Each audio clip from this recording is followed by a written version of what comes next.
Shri Balaji tractors and मोटर्समध्ये कोणताही tractor खरेदी करा आणि मिळवा हमखास बक्षीस. तर मग विचार कसला करताय? आजच आपला ट्रॅक्टर घरी आणा. आमचा पत्ता पुणे नाशिक हायवे, कुकडी कॉलनी, नारायणगाव, तालुका जुन्नर, जिल्हा पुणे. दत्तनगर ह्या प्राथमिक जिल्हा परिषद शाळेचं ह्या स्वच्छतागृहाचं काम इथं सुरू झालं आहे. अर्धवट पद्धतीने पडलेलं आहे.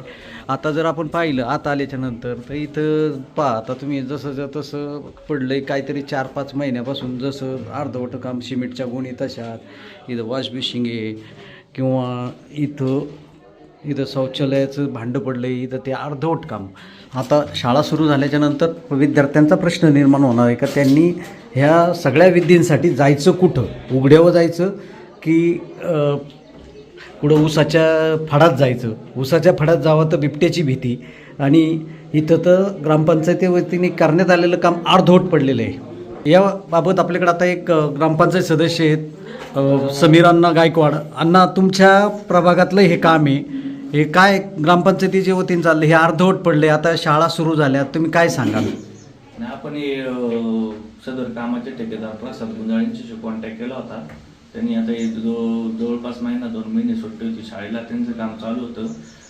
मध्ये ते वर्कर लोक पण गावाला गेले होते, आले, आता सगळं झालंय.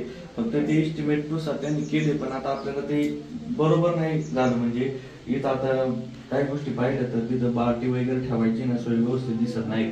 जर ज्या काय असेल ते आता ते 2 दिवसात इथे येतली, तिथं बाहेर गेलेली, त्यांच्याशी व्यवस्थित चर्चा करून जसं पाहिजे तसं. आजपासून शाळा सुरू झाली, एखाद्या विद्यार्थ्याला शौचालय लागली किंवा त्याला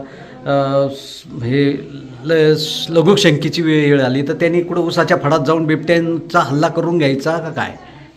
ते गोष्टी बरोबर आहे, पण आता आपण झाले सगळ्या गोष्टी. आता थोड्यासाठी म्हणजे फक्त स्टाईल आणि खर्चीचा विषय राहिलेला आहे. 2-3 दिवसात तो मार्ग गेलो आपण आणि काम होईल. समीर अण्णा, हे तुमच्या प्रभागातलं दुसरं एक काम असं आहे का ह्या शाळेला कुठेही संरक्षण भिंत किंवा काहीच नाही, ऊसाचे फड शेजारी आहेत आणि शाळा आहे, लहान लहान चिमुकली बाल आहेत आणि आपल्या परिसरात बिबट्याची दहशत आहे, तुम्ही काय सांगाल? आता या शाळेच्या आजूबाजूचं ना जागा एकदम छोटी भेटलेली आपल्याला. इथं पाहिजे त्या मापात जागा काय आपल्याला भेटली नाही, पण जी भेटली ती पण आपल्याला लोकांनी सहकार्य त्यांनी करून दिलेली आहे. त्या भावनेतून आपण आहे त्याची व्यवस्थित डेव्हलपमेंट करून त्यांना एक म्हणजे ॲडजस्टेबल आपण कंपाऊंड करणार आहे, जेणेकरून शाळा चालू असेल त्यावेळेस ते ओपन राहील, ज्यावेळेस बंद असेल त्याला म्हणजे मुलांच्या सोयीप्रमाणे ते चालू बंद होईल. अशा पद्धतीचं आपण ते गेट बनवणार आहे कंपाऊंड.